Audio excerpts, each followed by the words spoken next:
Si le Parti québécois était un peu le Ovechkin du Bayon, que le Parti libéral était un peu le Crosby du Bayon, alors que nous, on est plus le Dave Morissette du Bayon. Il disait qu'on pensait avoir tout entendu à l'Assemblée nationale. Eh bien non, Véronique Yvon est députée péquiste de Joliette, critique de son parti en éducation. Bon après-midi, Mme Yvon. Bonjour, M. Larocque. Alors donc, je reprends mon image. C'est la tempête dehors, c'est la tempête à l'intérieur des murs de l'Assemblée nationale, encore une fois. Mme Yvon, vous avez beaucoup d'expérience. Je me trompe ou après 3 jours de travaux parlementaires, on a atteint un niveau d'acrimonie qu'on voit rarement à l'Assemblée nationale? C'est vraiment désolant. Puis moi, chaque fois, ça me désole parce que je pense que notre obsession comme élus, ça devrait être de rebâtir la confiance entre les gens, leurs élus, leurs institutions démocratiques. Puis avec ce qu'on voit ces jours-ci, c'est pas de nature à augmenter la confiance et à diminuer le cynisme. En même temps, le premier ministre là, se faisait fort de citer que les libéraux, lorsqu'ils sont au pouvoir, ont imposé le bâillon, je pense, 70 fois de mémoire, que le Parti québécois l'a fait une soixantaine de fois dans son histoire. Pourquoi cette fois-ci, dites-vous que c'est plus grave que lorsque vous le faites?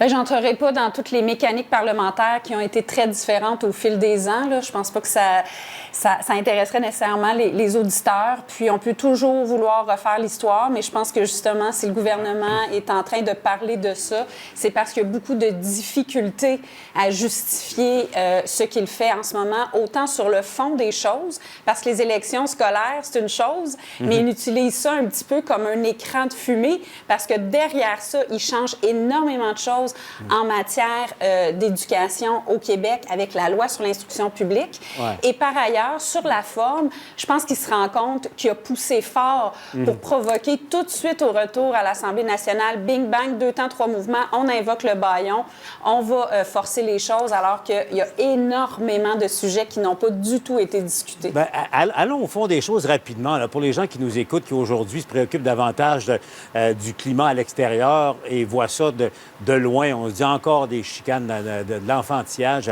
à l'Assemblée nationale. Mais je veux vous entendre sur le fond. Vous dites qu'il y a des choses cachées dans ce projet de loi-là. Je vous laisse 20 secondes. Aux parents qui nous écoutent, qu'est-ce qu'il y a de si mauvais dans ce projet de loi-là? Bien, il y a des choses énormes, comme par exemple, le rôle des parents devait être augmenté. Finalement, on a rediminué le rôle des parents sur la composition de ces nouvelles instances-là. Juste une idée d'un des changements qu'en cours de route, le ministre a amené. L'autre chose, bien, les gens des régions qui nous écoutent, ils avaient une voix forte qui était indépendante par rapport au gouvernement. Là, en ce moment, qui va pouvoir parler au nom du réseau scolaire dans une région? Le ministre nous dit que ça va être le directeur général. Le directeur général, il va relever de qui?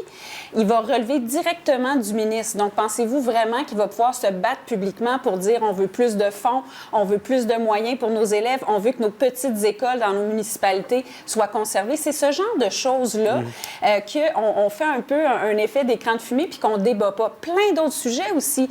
Les enseignants. Quel est le lien entre les enseignants et la direction? Est-ce que les enseignants devraient avoir le pouvoir de décider des notes ou non, la formation? Donc, il y a tout ce volet-là. Le choix de l'école. Le gouvernement a décidé que là, il n'y aurait plus de notion de territoire.